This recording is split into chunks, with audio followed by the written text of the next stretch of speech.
Hello everyone, it's SpawnPoint and welcome back to another video. And today I wanted to show you the 2021 ZX, which is SUPER73's newest electric bike.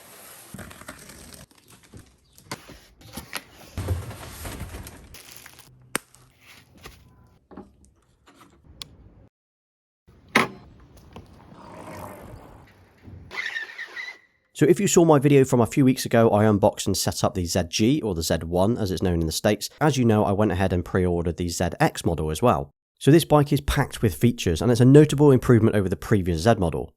Okay, let's jump straight in and get this bike set up. So inside the box it comes with a removable battery, it comes with a box of accessories including reflectors and lights, plus the power brick that we use for charging the bike. Then there's the partly assembled bike, which for 30 kilograms is pretty heavy when you're lifting it out from the top. Once it's out though, you'll see that it's well packed and it's pretty secure, loads of padding to remove and to cut off. Then once all of that has been removed, there's only a few things that we need to do to get this up and running. So first the handlebars need to be fitted, then the pedals need to be screwed on. Then if you've got the EU model like I have, you'll also be able to fit the front lights. Then we just need to pump the tyres up, charge the battery and it's good to go. The first charge will take about 6 to 7 hours, but after that it should only take a few hours each time. And here it is. This is the SUPER73 ZX in Storm Grey, which is kind of like a really dark gunmetal grey. So the ZX is a refresh or an updated design of the ZG or the Z1 model, which is the cheapest model in the range. But I absolutely love the look of this bike. It's got a nice kind of street bike BMX vibe going on. The dark frame with the dark seat and wheels, plus the minimal branding throughout looks really nice. In fact, I actually think this is the best looking bike that they do. It's got the SUPER73 logo in a handful of places around the bike, like on the front and on the tyre walls, the alloys themselves, plus a few other places.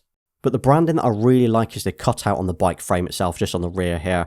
This is such a nice design, it makes it look quite aggressive as well. So the frame is an aluminium alloy frame, and it makes it a lot lighter than the steel frame that we've seen on the ZG, although the bike overall is actually heavier. So the ZX comes in at 30 kilograms compared to 25 kilograms of the ZG.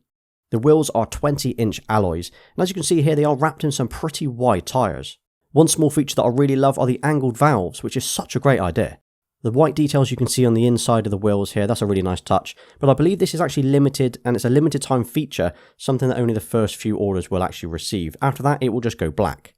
The EU model also comes with mud guards, which on the ZG you'd normally have to buy those separately. It's got the guard on the front, which you will need to fit yourself, it comes in that box. Plus it's got the centre and the rear, which are pre-installed. So as it's a push bike, it will still have the usual features you would expect to see on a bike. Things like the pedals, a kickstand and the chain. It's also got a 10 gear speed setup, so although you might want to use a throttle if you're in the US, you can still have the option here to use the 10 gears as a normal bike. Plus if you're using the pedal assist mode, like I will have to here in the UK, changing the gears helps a lot when you're pedaling. The gears are up front on the right of the bar. Now I much prefer this to a single gear setup on the ZG. Looking at the handlebars, well the rubber grips are really nice, they're actually very grippy. They feel nice to the touch. So the left lever controls the front brake and the right does the rear.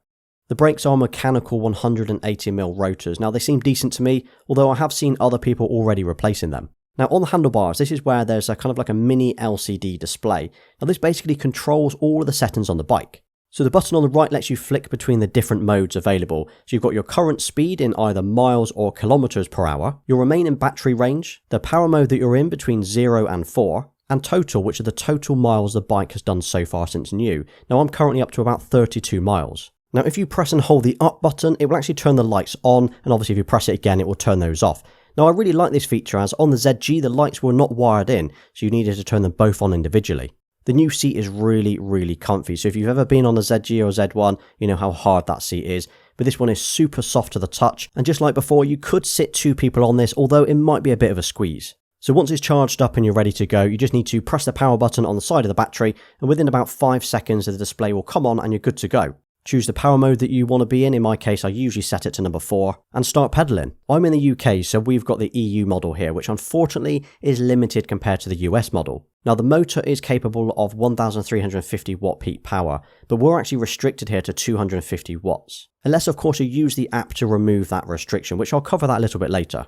Now you can hear the motor when it kicks in, there's no denying that this does sound like an electric bike, but I don't mind the sound of it at all. Also, due to EU laws, we cannot actually have a throttle for road use here in the UK.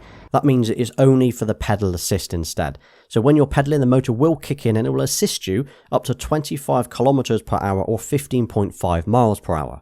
And depending on which mode you're in, it does feel pretty torquey. So if I set it to mode 4 and I gently pedal the bike, it will just pick up speed and reach that top speed pretty quickly.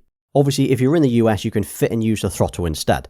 So I'm up to about 30 miles on this so far, and I've actually only charged it once when I first got it, and it's still showing a remaining battery of 10 miles. So that's not bad considering it's rated at about 40 to 80 kilometers, which is about 25 to 50 miles of range. Now obviously if I did run out of battery, it's not like my car where I'd be stranded. It's a normal push bike with 10 gears so I can still ride home. While out and about though, it feels really nice to ride. For me it's the perfect ride height. Now although there's no suspension on this model, the big tyres with the soft seat makes it a nice firm but comfy ride. So the seat and handlebars cannot be adjusted in terms of the height, but the handlebars can be tilted back and forwards.